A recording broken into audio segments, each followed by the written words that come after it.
ایک مسئلہ یہ یاد رکھیں کہ مان لیجیے آپ ظہر کی نماز پڑھ رہے ہیں یا پڑھا رہے ہیں، 2 رکعت پڑھنے کے بعد آپ اتحیات پڑھنا بھول گئے اور تیسری رکعت کے لیے کھڑے ہو گئے، اتحیات آپ کی چھوٹ گئی، اب کیا کریں گے؟ آپ نماز دہرائیں گے یا کیا کریں گے؟ ایسی صورت پہ مسئلہ یہ ہے کہ آپ نماز کو کنٹینیو رکھیں گے، جاری رکھیں گے، نماز پوری پڑھیں گے، 4 رکعت پڑھنے کے بعد، اتحیات پڑھنے کے بعد، درود شریف پڑھنے کے بعد، درود شریف کی بعد کی دعاؤں کو پڑھنے کے بعد جب سلام پھیرنے کا نمبر آئے گا تب آپ 2 سجدہ کریں گے۔ یہ جو سجدہ ہے اس کو کہتے ہیں سجدہ سہو، بھول چوک والا سجدہ۔ یہ سجدہ کرنے کے بعد تب آپ سلام پھیریں گے۔ اس کی دلیل کیا ہے؟ آئیے وہ حدیث آپ کو سنا دیتا ہوں۔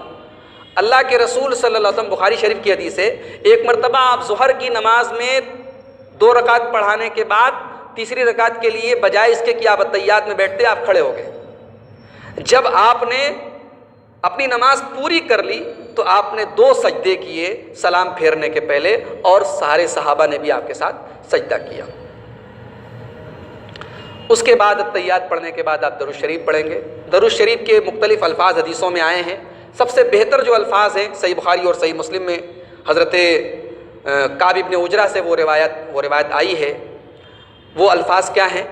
اللہم صلی علی محمد وعلی آل محمد کما صلیت علی ابراہیم وعلی آل ابراہیم انک حمید مجید، اللہم بارک علی محمد وعلی آل محمد کما بارکت علی ابراہیم وعلی آل ابراہیم انک حمید مجید۔ درود شریف کے بعد کچھ دعائیں ہیں، زیادہ نہیں، 1-2 دعائیں آپ یاد کر لیں۔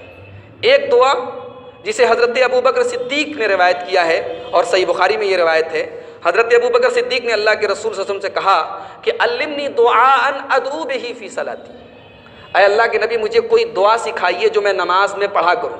تو آپ نے کہا کہ اے ابو بکر تم یہ دعا پڑھا کرو، اللہم انی ظلمت نفسی ظلما کثیرا ولا یغفر الذنوب الا انت فاغفر لی مغفرۃ من عندک وارحمنی انک انت الغفور الرحیم۔ کتنی پیاری دعا ہے۔ انسان اپنے گناہوں کا اعتراف کر رہا ہے کہ اے اللہ میں نے اپنی جان کے اوپر بہت ظلم کیا ہے، اللہم انی ظلمت نفسی ظلما کثیرا ولا یغفر الذنوب الا انت، اور میرے گناہوں کو تیرے علاوہ کوئی معاف نہیں کر سکتا، فاغفر لی مغفرۃ من عندک، تو اے اللہ تو اپنی طرف سے مجھے معاف فرما دے، وارحمنی، اور میرے اوپر رحم فرما، انک انت الغفور الرحیم، تو سب سے زیادہ معاف کرنے والا اور سب سے زیادہ رحم کرنے والا ہے۔ اس کے علاوہ ایک چھوٹی سی دعا اور ہے، وہ بھی بخاری شریف میں ثابت ہے۔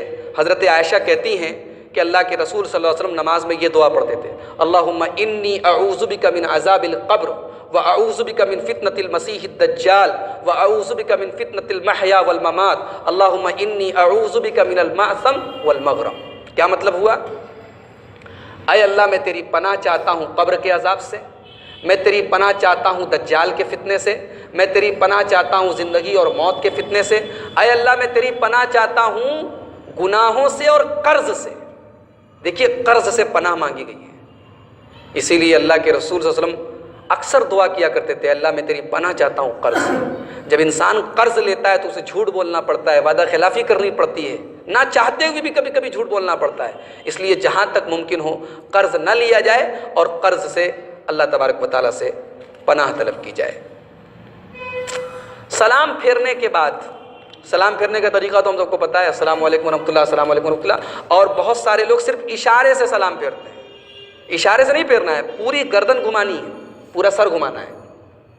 سلام پھیرنے کے بعد امام صاحب کو یہ چاہیے کہ وہ اپنا چہرہ مقتدیوں کی طرف کر لیں، اس لیے کہ حضرت سمرہ ابن جندب کہتے ہیں کہ کان النبی صلی اللہ علیہ وسلم اذا صلی صلاۃ اقبل علینا بوجہہ، اللہ کے رسول صلی اللہ علیہ وسلم جب نماز پڑھا لیتے تھے تو نماز پڑھانے کے بعد اپنا چہرہ ہماری طرف کرتے تھے۔ نماز میں سلام پھیرنے کے فوراً بعد بآواز بلند اللہ اکبر، استغفر اللہ استغفر اللہ استغفر اللہ، یہ کہنا اللہ کے نبی صلی اللہ علیہ وسلم کی سنت ہے۔ نماز کے بعد ہاتھ اٹھا کے دعا مانگ سکتے ہیں کہ نہیں، یہ بہت اختلافی مسئلہ ہے۔ آپ اگر بنگال چلے جائیے، بنگال میں ایک جگہ ہے مالدہ،